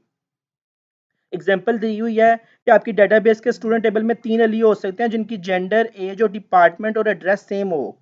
कैसे पहचानेंगे किस अली कौन सा अली है? तो उसका रोल नंबर या स्टूडेंट आईडी कुछ ऐसे कॉलम है जिसकी बेस पे आप लोग डिसाइड कर सकते हैं कि एक अली का रोल नंबर ये है, दूसरा अली डिफरेंट है क्योंकि उसका रोल नंबर ये है, और तीसरा अली सर इसका रोल नंबर ये है इसलिए ये भी डिफरेंट है। तो ऐसा कॉलम जो हर स्टूडेंट के रिकॉर्ड को दूसरे स्टूडेंट के रिकॉर्ड से, हर स्टूडेंट की रो को दूसरे स्टूडेंट की रो से डिफरेंशिएट कर दे, उस कॉलम को हम प्राइमरी की कहते हैं। प्राइमरी की के बारे में कुछ इंपॉर्टेंट बातें हैं कि आपके टेबल में कम से कम एक प्राइमरी की होनी चाहिए, वैसे एक से ज़्यादा प्राइमरी की हो भी नहीं सकती। तो आपके टेबल में एक प्राइमरी की ज़रूर होनी चाहिए, ताकि आप सेटिंग कर दें कि ये वाला कॉलम प्राइमरी की है, ताकि उस कॉलम में ना तो नल वैल्यू आ सके, ना तो उसमें से हम वैल्यू को ख़त्म कर सकें, और ना ही हम उसमें सेम वैल्यू लिख सकें। यही रूल है प्राइमरी की का कि प्राइमरी की में ना तो डुप्लीकेट वैल्यू आ सकती हैं, और ना ही प्राइमरी की में एब्सेंट ऑफ वैल्यू यानी कि नल वैल्यूज आ सकती हैं। CNIC में नल वैल्यू हो सकती है, फ़ोन नंबर भी किसी स्टूडेंट का हो सकता ना हो। तो इसलिए हम रोल नंबर को या स्टूडेंट आईडी को प्राइमरी की सेट करेंगे, जिसमें ज़रूर कोई ना कोई हर स्टूडेंट को रोल नंबर मिलेगा, और किसी स्टूडेंट का ऐसा नहीं हो सकता कि रोल नंबर नल हो, ना अवेलेबल हो। नेक्स्ट मूव करते हैं फॉरेन की। प्राइमरी की तरह आपके टेबल्स में फॉरेन की भी हो सकती है। जब आप किसी एक टेबल के कॉलम को दूसरे टेबल एक टेबल स्टूडेंट के टेबल को दूसरे टेबल से लिंक करना चाहेंगे, किसी भी दूसरे टेबल से स्टूडेंट के टेबल को आपने सब्जेक्ट के टेबल से लिंक किया कि स्टूडेंट कौन कौन से सब्जेक्ट पढ़ते हैं, या स्टूडेंट किस किस टीचर से पढ़ते हैं, तो आपको जो है वो स्टूडेंट के टेबल में से इंफॉर्मेशन पिक करके सब्जेक्ट के टेबल में लगानी होगी, या स्टूडेंट के टेबल से इंफॉर्मेशन पिक करके आपको टीचर के टेबल के साथ अटैच करनी पड़ेगी कि स्टूडेंट नंबर 1 या अली जो है वो सर जीशान से या सर नवीद से जो है वो पढ़ता है। लेकिन अली को लिंक करेंगे तो फिर डाउट क्रिएट हो जाएगा कि स्टूडेंट का नाम लिंक कर दिया है, तो अली तो 3 तरह के अली हैं, किस अली की बात हो रही है? मैं कहूँगा 21 ईयर वाले अली की, जिसकी एज जो है वो, जिसकी जेंडर जो है वो मेल है। आप कहेंगे सर वो तीनों अली मेल है, तीनों की एज 21 है, तीनों आईटी डिपार्टमेंट के, आप किसकी बात कर रहे हैं? तो डेफिनेटली मुझे, अगर किसी स्टूडेंट को किसी टीचर से या किसी सब्जेक्ट से लिंक करना है, तो मुझे स्टूडेंट का एक ऐसा कॉलम पिक करना है जिसकी मुझे यूनिकनेस पे शक ना हो, जो हर स्टूडेंट को दूसरे स्टूडेंट से यूनिकली आइडेंटिफाई कर दे, तो वो प्राइमरी की है। तो नॉर्मली एक टेबल के प्राइमरी की को उठाया जाता है और उसको दूसरे टेबल में जाके लिख दिया जाता है, सब्जेक्ट के टेबल में या टीचर के टेबल में। तो जब प्राइमरी की को दूसरे टेबल में लिंक लगाने के लिए या रिलेशनशिप बनाने के लिए लगाया जाता है, तो हम उसे कहते हैं ये अब दूसरे टेबल में जो प्राइमरी की गई है वो प्राइमरी की नहीं है, बल्कि वो फॉरेन की है। और नॉर्मली प्राइमरी की को ही दूसरे टेबल में लिंक करने के लिए यूज़ किया जाता है, दूसरे टेबल में रेफरेंस के तौर पे, दूसरे टेबल में निशानी के तौर पे भेजा जाता है, क्योंकि स्टूडेंट का नाम नहीं लिंक किया जा सकता, डाउट क्रिएट हो जाएगा किस स्टूडेंट की बात हो रही है। स्टूडेंट की एज नहीं लगाई जा सकती दूसरे टेबल में। हाँ, स्टूडेंट का रोल नंबर या स्टूडेंट का आईडी दूसरे टेबल में लिंक किया जा सकता है। सब्जेक्ट के टेबल के अंदर लिखा जा सकता है कि ये वाला सब्जेक्ट स्टूडेंट नंबर 71 पढ़ता है, तो स्टूडेंट नंबर 71 में कोई डाउट नहीं है। अगर सब्जेक्ट के टेबल में ये लिख देंगे कि ये वाला सब्जेक्ट अली पढ़ता है, तो फिर डाउट क्रिएट हो जाएगा। तो स्टूडेंट के टेबल से वो वाला कॉलम पिक करें जो जिसकी यूनिकनेस पे, जिसकी ऑथेंटिसिटी पे हमें जो है वो डाउट ना हो, और फिर उसको लिंक करें एज अ फॉरेन की दूसरे टेबल में। तो स्टूडेंट के टेबल में स्टूडेंट का आईडी प्राइमरी की होता है, जब ये वाला आईडी किसी दूसरे टेबल में लिंक एस्टेब्लिश करने के लिए जाता है, तो उस वक्त हम इसको प्राइमरी की नहीं कहते।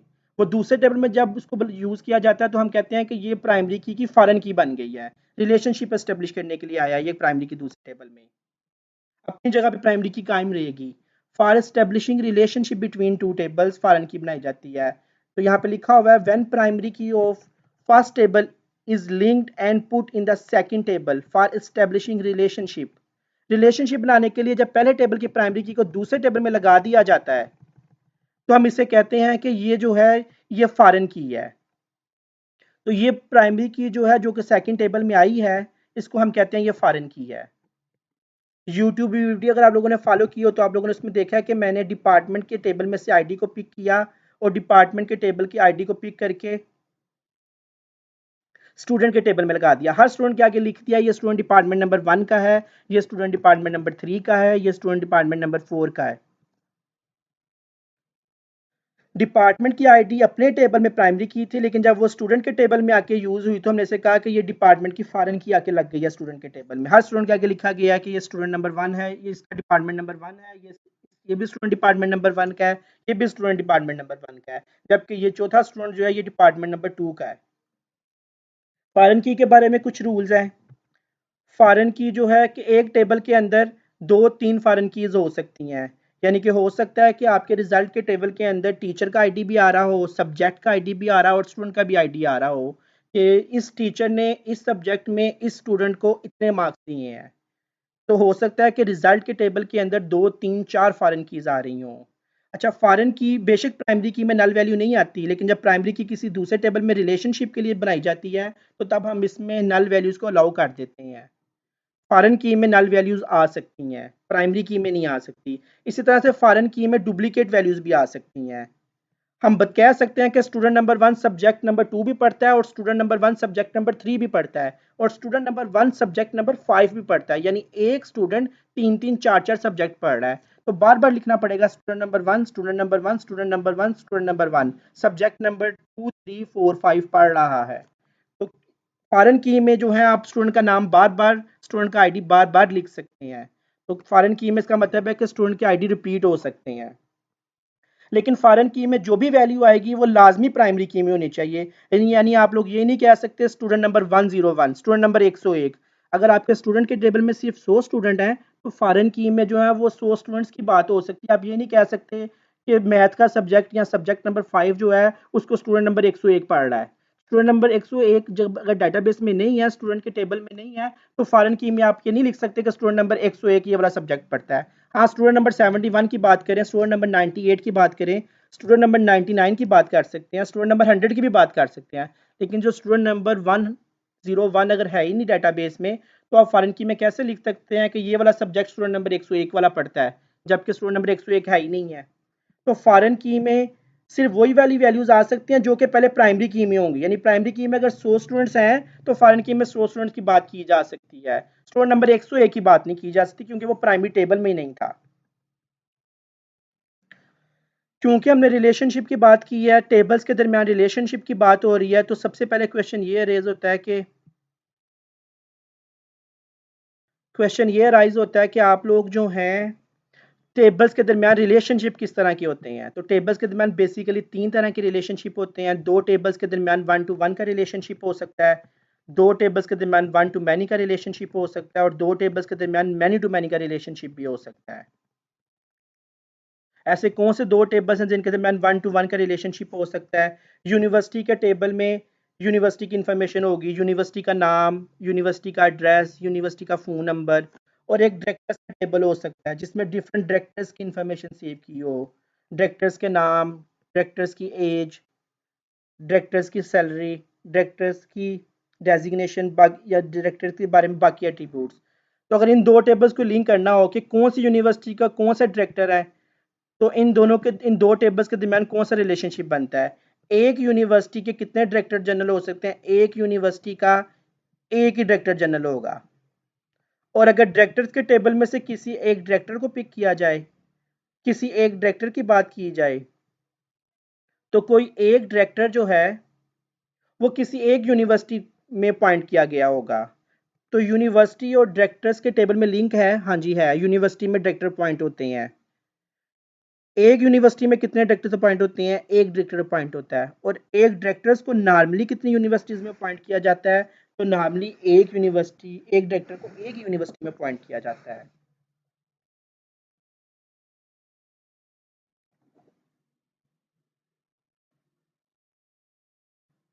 इसी तरह से कंट्री और प्रेसिडेंट का रिलेशनशिप भी इसी की एग्जांपल है। प्रेसिडेंट के टेबल में सारी दुनिया के प्रेसिडेंट्स की इंफॉर्मेशन होगी, कंट्री के टेबल में सारी दुनिया के 200 प्लस कंट्रीज़ के नाम होंगे, कंट्रीज़ का एरिया होगा, कंट्री की पॉपुलेशन, कंट्री के फ्लैग, बाकी इंफॉर्मेशन। तो इन दोनों के दरमियान क्या रिलेशनशिप होगा, एक कंट्री के एक ही प्रेसिडेंट होता है। और एक प्रेसिडेंट की अगर बात की जाए, तो प्रेसिडेंट के दुनिया में से एक प्रेसिडेंट की बात की जाए, तो वो प्रेसिडेंट भी किसी एक कंट्री का होगा।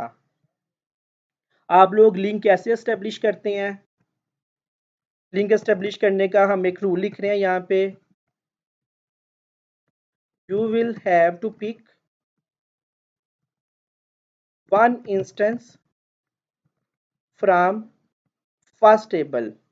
यानी प्रेसिडेंट के टेबल में से सिर्फ एक प्रेसिडेंट या कंट्री के टेबल सिर्फ एक कंट्री की बात करनी है पहले। You will have to pick one instance from first table and match with instances of other table, then pick one instance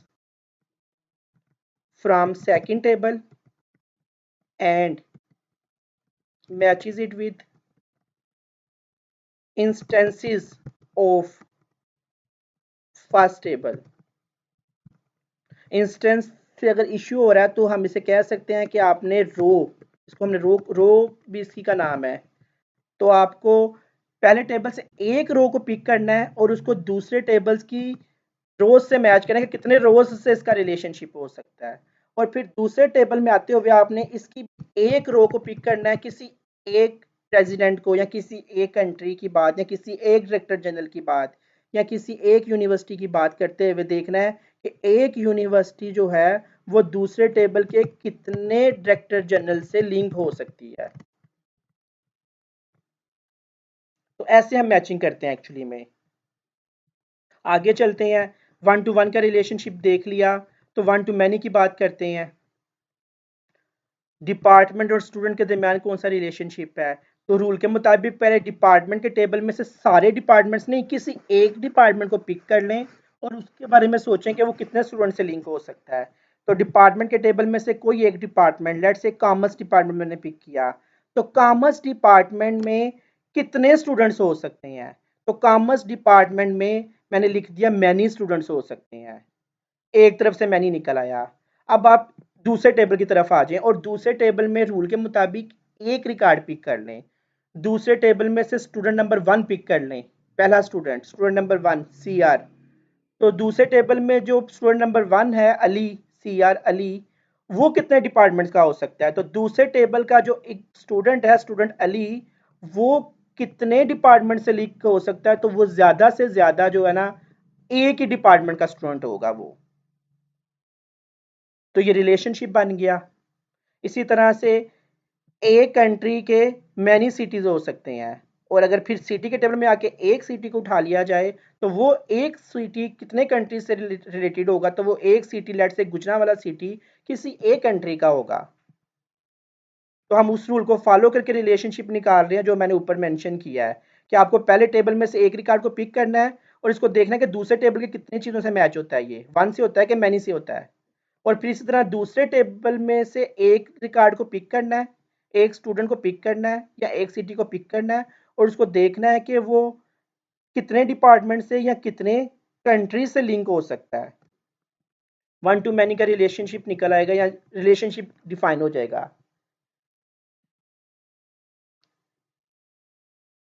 आगे चलते हैं, नेक्स्ट मूव करते हैं। मैनी टू मैनी का रिलेशनशिप भी ऐसी ऐसी जज होगा। स्टूडेंट्स के टेबल में हज़ारों स्टूडेंट्स होंगे, सब्जेक्ट के टेबल में जो है वो 100 ऑफ सब्जेक्ट्स होंगे। तो रिलेशनशिप कैसे आप जज करेंगे? आप स्टूडेंट्स के टेबल में से एक स्टूडेंट को पिक कर लें, अली सी आर को। एक स्टूडेंट अली सी आर कितने सब्जेक्ट पढ़ रहा हो सकता है? तो अली सी आर जो है वो मैनी सब्जेक्ट पढ़ रहा होगा। तो एक स्टूडेंट मैनी सब्जेक्ट पढ़ता है, एक तरफ से मैनी रिलेशनशिप निकल आया। अब आ जाए दूसरे टेबल में। दूसरे टेबल के सारे सब्जेक्ट की बात नहीं करनी, आप दूसरे टेबल में से भी आपने सिर्फ एक सब्जेक्ट पिक करना है। लेट्स से डेटाबेस का सब्जेक्ट पिक कर लिया, सब्जेक्ट नंबर 5 जो कि डेटाबेस का सब्जेक्ट है। डेटाबेस के सब्जेक्ट को, एक सब्जेक्ट की बात हो रही है, डेटाबेस सब्जेक्ट के टेबल में से डेटाबेस के सब्जेक्ट को कितने स्टूडेंट्स पढ़ सकते हैं? कितने स्टूडेंट से लिंक हो सकता है डेटाबेस का सब्जेक्ट?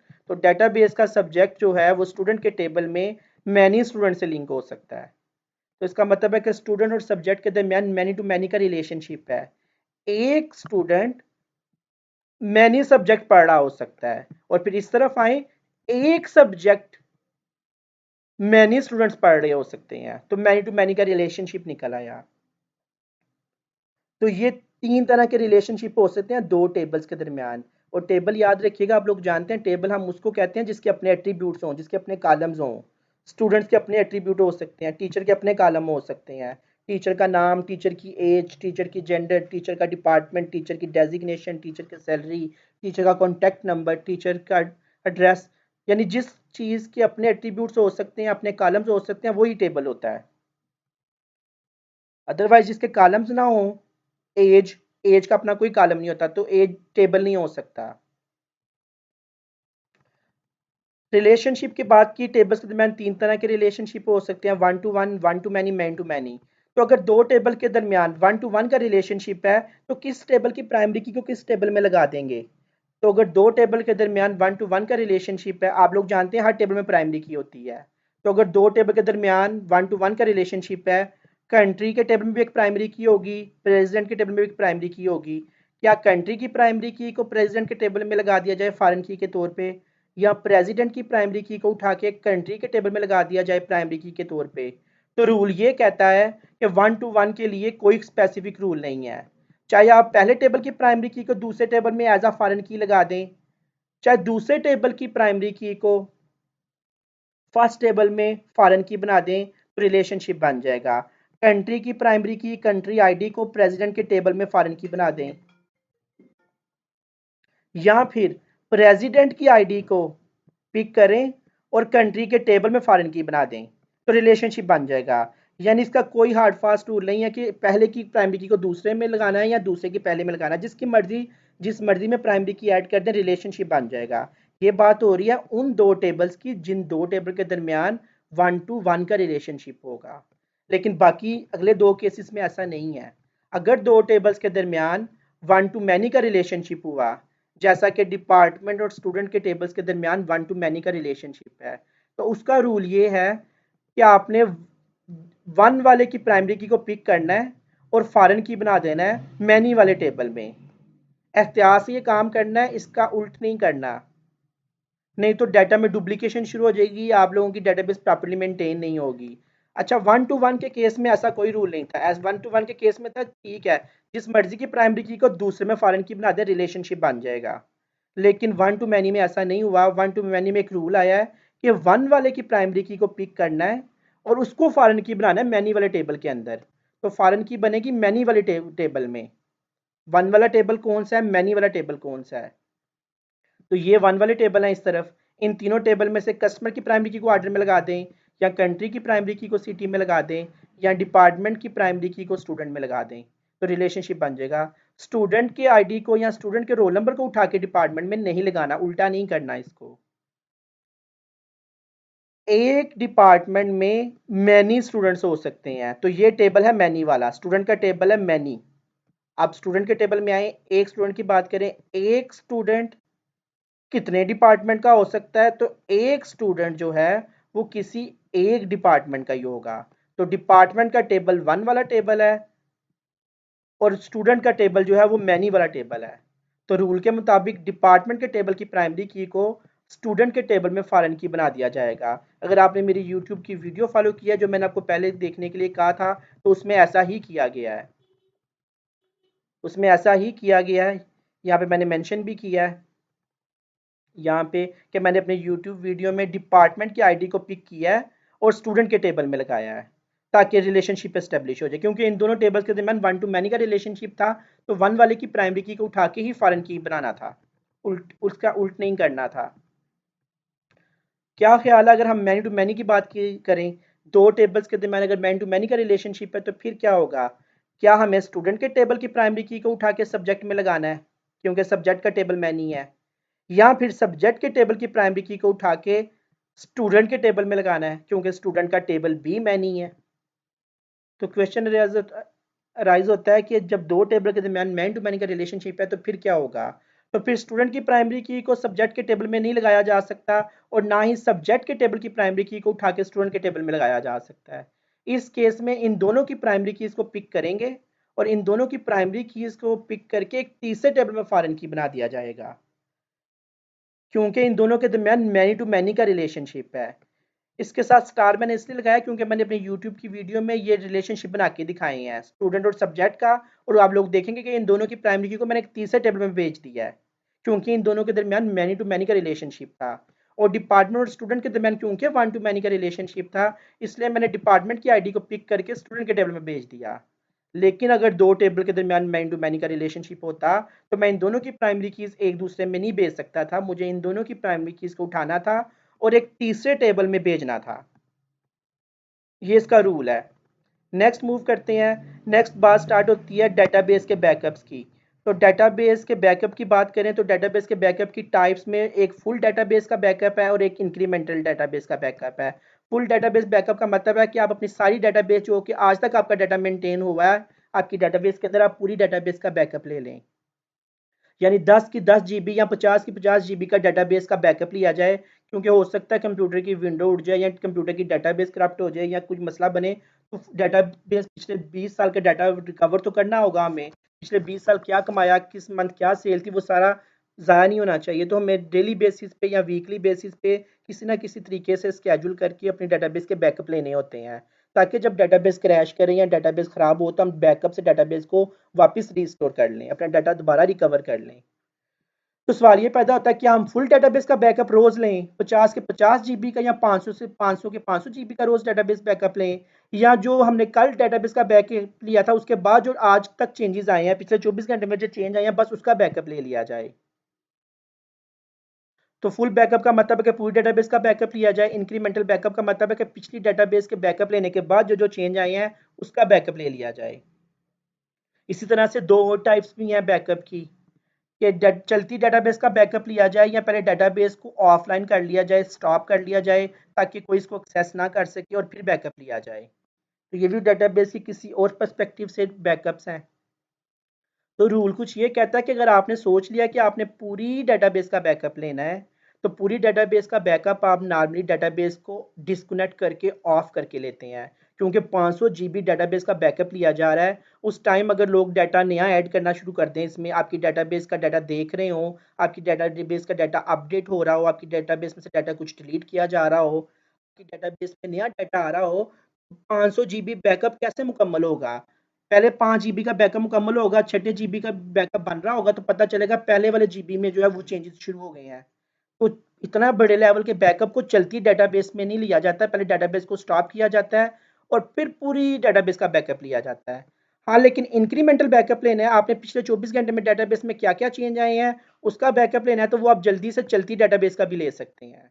यानी लोग डेटाबेस को देख रहे हैं, चेंजेस कर रहे हैं, उसमें जो है वो डाटा अपडेट हो रहा है, एडिट हो रहा है, डिलीट हो रहा है, नया डाटा इंसर्ट किया जा रहा है, नए ऑर्डर्स आ रहे हैं और वो सेव हो रहे हैं, नए स्टूडेंट्स का रिकॉर्ड ऐड हो रहा है, नई अटेंडेंस सेव हो रही है डाटाबेस में, कोई बात नहीं। लेकिन इंक्रीमेंटल बैकअप चलती डेटाबेस के लिए जा सकते हैं, लेकिन पूरी बड़ी डेटाबेस का बैकअप वो भी चलती डेटाबेस का रिस्की हो जाएगा, क्रैश हो सकती है आपकी डेटाबेस, डेटाबेस प्रॉब्लम में आ सकती है। तो पूरी डेटाबेस को नॉर्मली हम बंद करके फिर उसका बैकअप लेते हैं। बंद करने का मतलब ये है कि अब कोई भी आपकी डेटाबेस का डाटा नहीं देख सकता। अगर कोई HBL का सॉफ्टवेयर यूज़ कर रहा है तो उसको वो उसका अकाउंट लॉगिन नहीं होगा, क्योंकि हमने डेटाबेस डिस्कनेक्ट कर दिया है। उसका यूजर नेम पासवर्ड किस डेटाबेस से मैच होगा? अगर कोई फेसबुक यूज़ कर रहा है, उसने चैट का बटन दबाया या फ्रेंड लिस्ट पे क्लिक किया या लॉगिन किया, तो वो भी लॉगिन नहीं कर पाएगा, क्योंकि वो जिस डेटाबेस से उसका यूजर नेम पासवर्ड मैच हो रहा था वो डेटाबेस ही डिस्कनेक्ट कर दी गई है। तो नॉर्मली हम फुल बैकअप रोज रोज नहीं लेते हैं, रोज रोज हम अपनी डेटाबेस को बंद नहीं कर सकते हैं। नॉर्मली कंपनी ने जब डेटाबेस को बंद करना होता है तो आपको पहले नोटिस आ जाता है, मैसेज आ जाता है कि HBL की डेटाबेस रात को 3 से 4 अवेलेबल नहीं होगी, ट्रांजैक्शन ATM मशीन काम नहीं करेंगी, या जो भी कोई टाइम पीरियड से डिसाइड किया जाता है, फिर पूरे बैकअप लिया जाता है।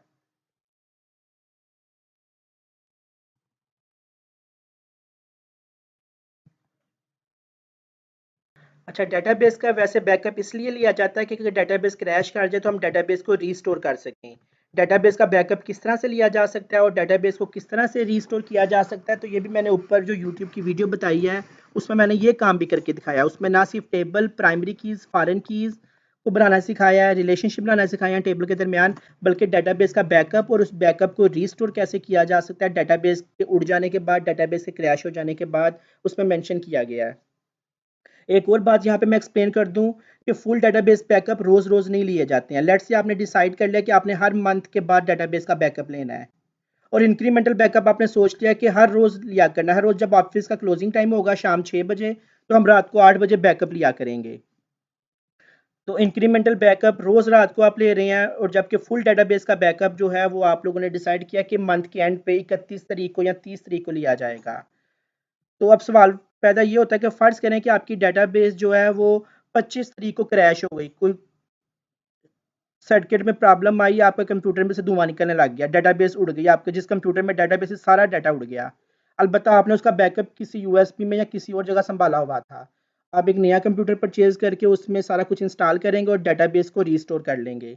डेटाबेस कैसे रीस्टोर होगी? आपके पास जो है वो 31 जनवरी तक को तो फुल बैकअप पड़ा होगा, लेकिन क्योंकि 25 तारीख को डेटाबेस उड़ी है, तो आपके पास 25 इंक्रीमेंटल बैकअप होंगे।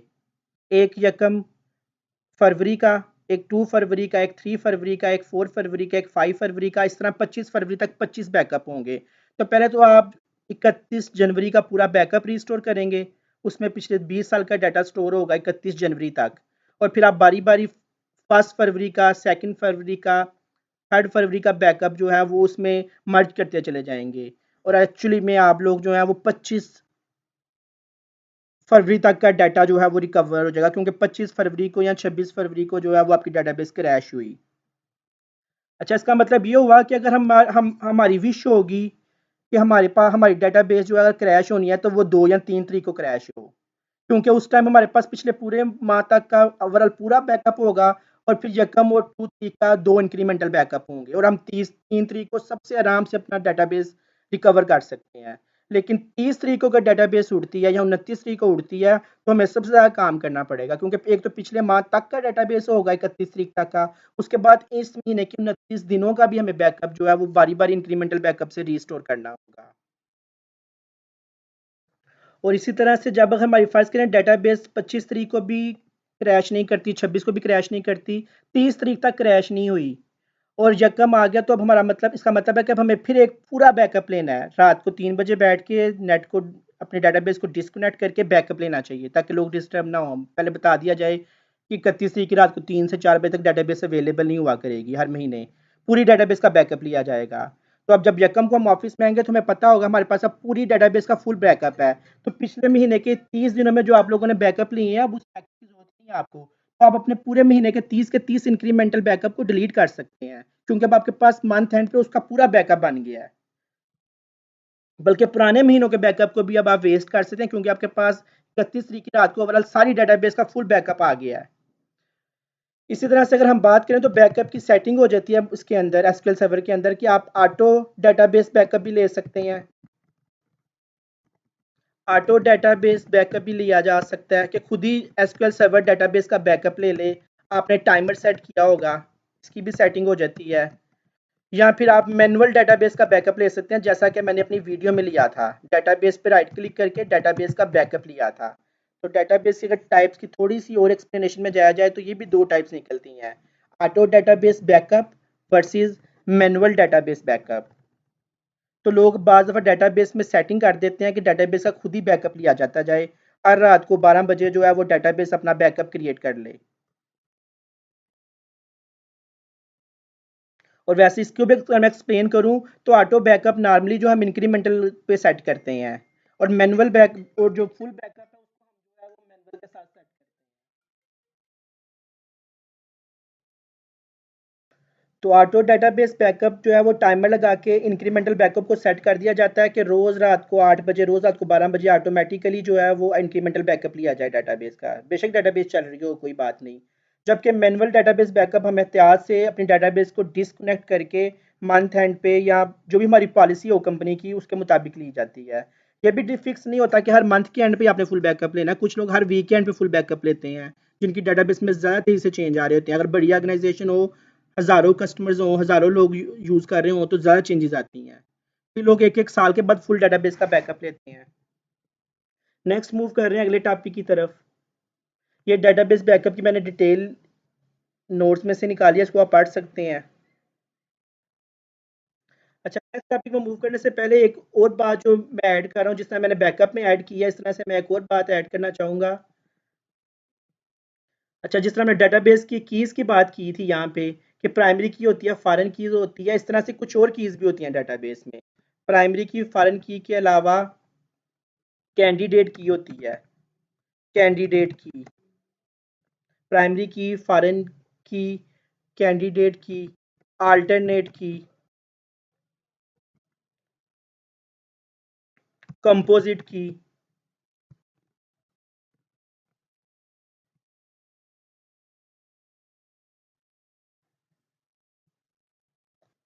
इस तरह से एक दो टाइप्स और होती हैं कीज़ की, इनको भी एक्सप्लोर किया जा सकता है कि डेटाबेस में और किस किस तरह की कीज़ होती हैं। नॉर्मली प्राइमरी की और फॉरेन कीज़ ही मेन कीज़ होती हैं। अलबत्ता कैंडिडेट की, अल्टरनेट की, कंपोजिट की और इस तरह की कुछ एक दो और कीज़ भी जो है उनके बारे में भी बाद दफ़ा जो है वो क्वेश्चन किया जाता है क्योंकि इतनी इंपॉर्टेंट नहीं है। मेन प्राइमरी की फॉरेन कीज़ ही इंपॉर्टेंट है इसलिए उसकी बात की है। डेटाबेस बैकअप में मैंने दो नई तरह के बैकअप की बात भी आप लोगों से शेयर कर दी है कि ये भी हो सकते हैं। नेक्स्ट मूव कर रहे हैं, नेक्स्ट टॉपिक हमारा आ रहा है बैकअप्स के बाद डेटाबेस की कंस्ट्रेंट्स किस तरह की होती हैं।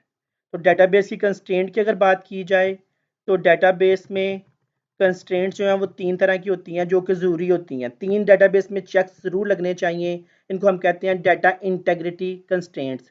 डाटा इंटेग्रिटी का मतलब है डाटा को कंसिस्टेंट रखने के लिए, डाटा को ट्रस्टवर्दी रखने के लिए, डाटा को एक्यूरेट रखने के लिए डेटाबेस पे कुछ चेक्स लगाए जाते हैं ताकि डाटा समझा जा सके, डाटा का रिलेशनशिप ठीक तरह से बनाया जा सके, डाटा के अंदर डाटा ठीक रखा जा सके, डेटाबेस के अंदर डाटा को अच्छी तरीके से मेंटेन किया जा सके। तो डेटाबेस की कंस्ट्रेंट में पहली कंस्ट्रेंट है एंटिटी इंटेग्रिटी कि डेटाबेस की एंटिटी के अंदर हर एक रिकॉर्ड दूसरे रिकॉर्ड से डिफरेंट होना चाहिए। तो सिंपल वर्ड्स में हम कहना ये चाहते हैं कि डेटाबेस के टेबल में एक प्राइमरी की जरूर होनी चाहिए।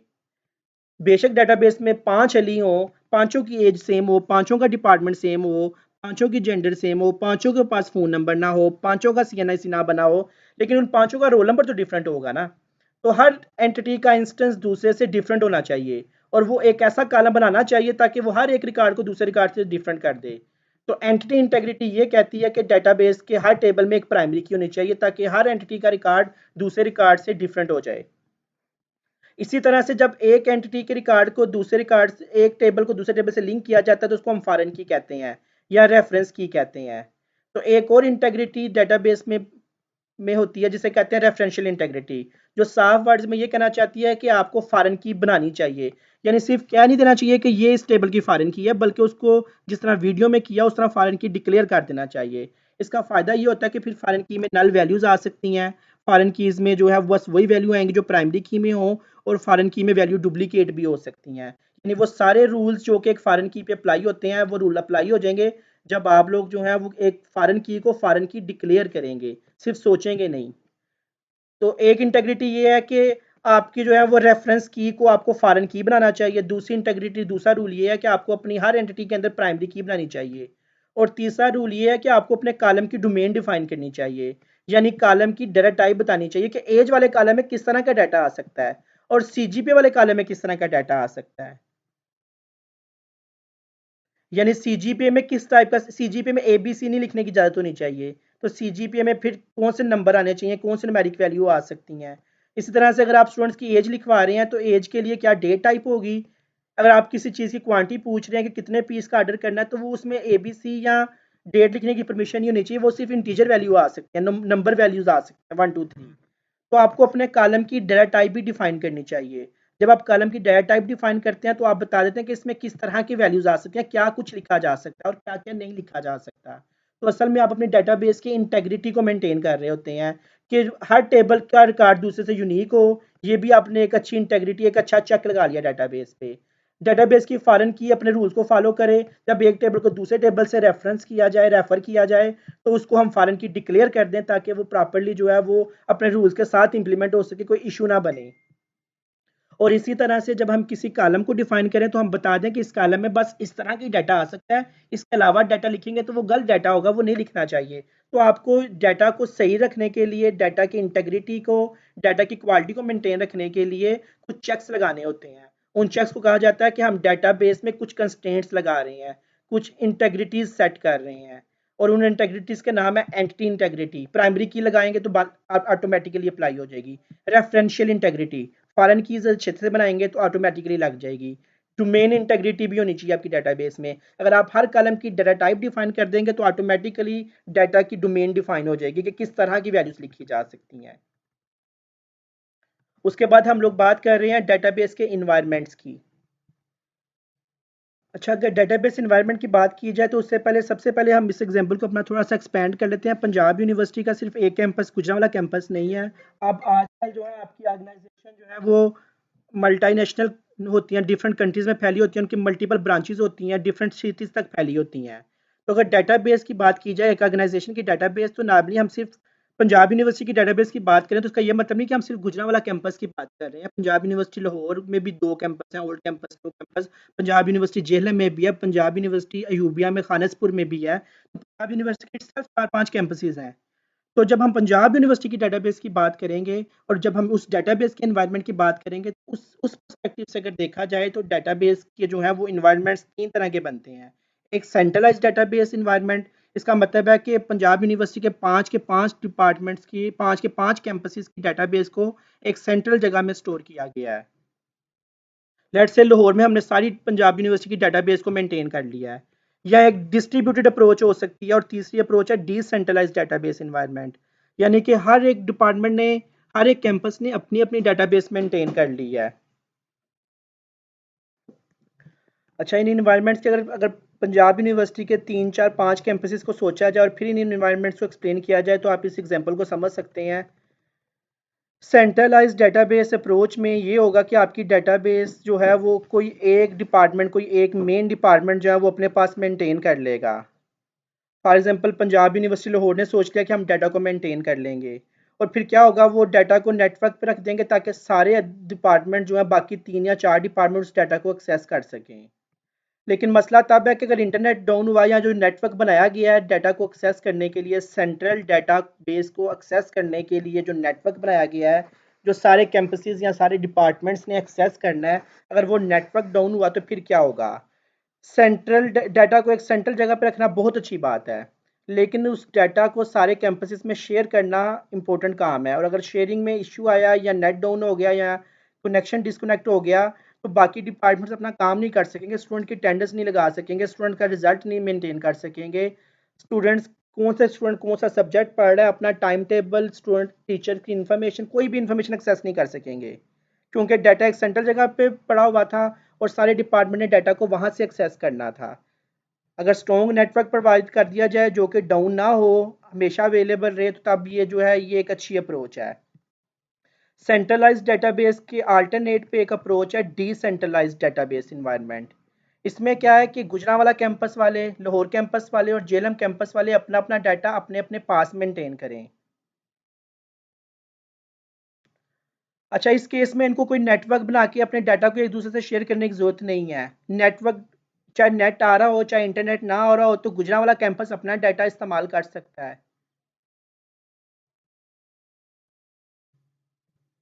लेकिन इसमें एक इशू है। फ़र्ज़ करें लाहौर वालों को ये इन्फॉर्मेशन चाहिए कि गुजरांवाला कैंपस में कितने स्टूडेंट्स पढ़ते हैं, या आज कितने स्टूडेंट्स आए हैं, या जो रिजल्ट आया है उसमें कितने स्टूडेंट पास हुए हैं, कितने स्टूडेंट फेल हुए हैं।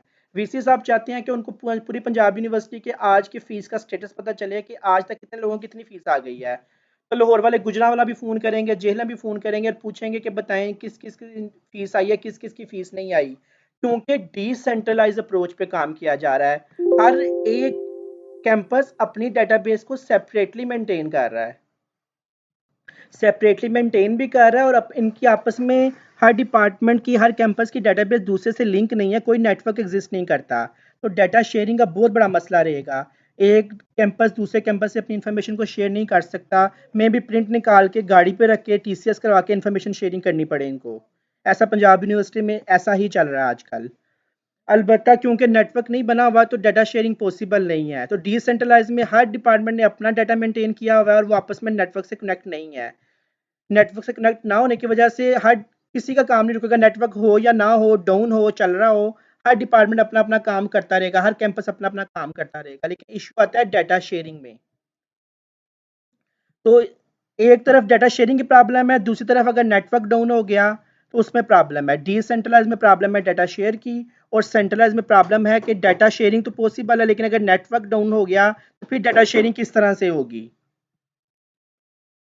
तो इन दोनों का एक सेंट्रल सोल्यूशन है जिसको हम कहते हैं distributed database environment. Distributed database environment में क्या होता है कि हर डिपार्टमेंट, हर कैंपस अपना अपना डाटा मेंटेन करता है। पंजाब यूनिवर्सिटी जेहलम, पंजाब यूनिवर्सिटी लाहौर और पंजाब यूनिवर्सिटी गुजरांवाला ने अपना अपना डाटा जो है वो डिस्ट्रीब्यूटेड में, हर कैंपस, हर डिपार्टमेंट अपने अपने डाटा को मेंटेन कर रहा है, जिस तरह डिसेंट्रलाइज में कर रहा है। लेकिन इस केस में फ़र्क ये है कि आप ये सारी डेटाबेसेस आपस में जो है वो एक नेटवर्क के साथ कनेक्ट हैं, यानी आपस में नेटवर्क के साथ अटैच हैं, एक दूसरे से डाटा इन्फॉर्मेशन शेयरिंग हो सकती है। अच्छा, इस केस इसका ये मिक्सचर लग रहा है दोनों का, ये पहले और तीसरे का मिक्स मोड है, मर्ज हुआ है, ब्लेंडेड मोड है ये इन दोनों का। अच्छा, हर एक कैंपस, हर एक डिपार्टमेंट अपनी अपनी डेटाबेस को मेंटेन कर रहा है, इसका मतलब है ये डिसेंट्रलाइज जैसा है। लेकिन जो डिपार्टमेंट, जो कैंपसेस अपनी अपनी डेटाबेस को मेंटेन कर रहे हैं, ये आपस में कनेक्ट भी हैं, यानी उन्होंने अपनी डेटाबेसेस को एक दूसरे के साथ कनेक्ट किया हुआ है। क्योंकि डेटाबेस अब सारे कैंपसेस के आपस में कनेक्ट भी है, अपनी अपनी डेटाबेस मेंटेन कर रहे हैं, लेकिन कनेक्ट भी की हुई है। तो इसमें कनेक्ट करने की वजह से इसमें जो है सेंट्रलाइज वाला इम्पैक्ट भी आ गया है, और अपनी अपनी डेटाबेस मेंटेन करने से ये जो है ये इसमें डिसेंट्रलाइज वाली अप्रोच का भी इम्पैक्ट आ गया है। तो फ़ायदा नुकसान क्या होगा, ये बेस्ट अप्रोच मानी जा रही है अभी तक की, क्योंकि अगर नेट अवेलेबल नहीं है, नेटवर्क डाउन है, तो गुजरांवाला कैंपस ने तो अपना डाटा मेंटेन किया हुआ है, उनका अपना काम नहीं रुकेगा। लाहौर वालों ने अपना डाटा मेंटेन किया हुआ है, उनका अपना काम भी नहीं रुकेगा। जेहलम वालों ने अपना डाटा मेंटेन किया हुआ है, उनका अपना काम भी नहीं रुकेगा। अपने अपने कैंपस अपने अपने डाटाबेस को बगैर इंटरनेट के, बगैर नेटवर्क के भी एक्सेस कर लेंगे। लेकिन अगर नेटवर्क चल रहा है, नेटवर्क अवेलेबल है, तो ये दूसरों की डेटाबेस से भी डाटा को फेच कर सकते हैं। यानी वाइस चांसलर को लाहौर में जेएलएम और गुजरांवाला की डेटाबेस डाटा निकाल के दिया जा सकता है। अगर नेट डाउन होगा तो गुजरांवाला या झेलम का काम रुकेगा नहीं, लाहौर पे डिपेंडेंट नहीं है। लेकिन अगर नेटवर्क सही चल रहा है तो वीसी को लाहौर में गुजरांवाला और झेलम की रिपोर्ट भी दी जा सकती है, क्योंकि हमने गुजरांवाला और झेलम वालों ने भी अपनी डाटाबेस को उनके साथ कनेक्ट किया हुआ है। कनेक्ट इसलिए नहीं किया क्योंकि हम लाहौर का डाटा एक्सेस कर रहे हैं या लाहौर हमारा डाटा पड़ा, हमारा डाटा हमारे पास है, लेकिन हमने डिस्ट्रीब्यूटेड अप्रोच में अपने अपने डाटा को मेंटेन करते हुए इसको आपस में कनेक्ट करते हैं ताकि दूसरों कैंपसेस के दूसरे डिपार्टमेंट्स के भी डाटा को एक्सेस किया जा सके। अच्छा, इस तरह डेटाबेस इन्वायरमेंट के बाद एक और इस तरह का एक टॉपिक आता है जिसे कहते हैं डेटाबेस आर्किटेक्चर्स। ये हमने डिस्कस नहीं किया, डेटाबेस आर्किटेक्चर्स। हमने इन जो भी तक टॉपिक डिस्कस किए हैं इस वीडियो में उसका हमने क्विज रखा था, ये नीचे क्विज का मेंशन किया गया है। तो लेकिन अगर डेटाबेस आर्किटेक्चर की बात की जाए तो डेटाबेस में एक टू टायर आर्किटेक्चर होता है, टू लेयर कह लें या two tier architecture, two tier database architecture, इसको आप लोग देख सकते हैं क्या होता है। थ्री टायर डेटाबेस आर्किटेक्चर होता है, थ्री टायर डेटाबेस आर्किटेक्चर। इसी तरह से फोर टायर, फाइव टायर, इसको फोर फाइव टायर तो नहीं, एन टायर कह देते हैं। एन फोर को भी रिप्रेजेंट कर सकता है, फाइव को भी रिप्रेजेंट कर सकता है।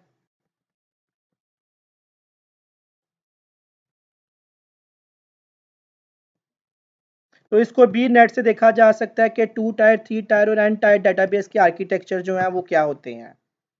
डेटाबेस के बेसिक कंसेप्ट के बाद हम लोगों ने बात की थी डिफरेंट टाइप की डेटाबेस बनाने की। हमने लाइब्रेरी की डेटाबेस बनाई, उसके दरमियान रिलेशनशिप को ढूंढा, अटेंडेंस मैनेजमेंट सिस्टम की डेटाबेस बनाई, रिलेशनशिप को सर्च किया, टाइम टेबल की, अगर यूनिवर्सिटी की क्लासेस के टाइम टेबल की डेटाबेस बनाई जाए तो वो कैसी होगी, अगर किसी शॉपिंग कंपनी की, शॉपिंग ब्रांच किसी शॉपिंग आउटलेट की डेटाबेस बनाई जाए तो उसमें कौन कौन से टेबल्स हो सकते हैं, प्राइमरी की, फॉरेन की कौन सी हो सकती हैं, रिलेशनशिप क्या हो सकता है, उसको हम लोगों ने देखा। इसके अलावा हमने इसके बाद जो है वो डेटाबेस की ना सिर्फ डेटाबेस बनाने की बात की थी बल्कि उसकी ईआर डायग्राम पे भी काम किया था। एसक्यूएल सर्वर के अंदर जब डेटाबेस बनती है तो उसकी ईआर डायग्राम भी क्रिएट की जा सकती है। इसके बाद नेक्स्ट टॉपिक हमने एसक्यूएल की स्टेटमेंट स्टार्ट की थी, जिसका मैं नेक्स्ट वीडियो में आप लोगों को सारी स्टेटमेंट्स के बारे में बताऊंगा। ये हमारा पैटर्न है जो पेपर में जिस तरह से क्वेश्चन आएंगे, नॉर्मलाइजेशन वाला क्वेश्चन तो अब हम नहीं कवर कर रहे, लेकिन आप लोगों के लिए जो है बीबीए के स्टूडेंट्स के लिए जो है ये इस तरह से पेपर पैटर्न में जो है वो क्वेश्चन आएंगे।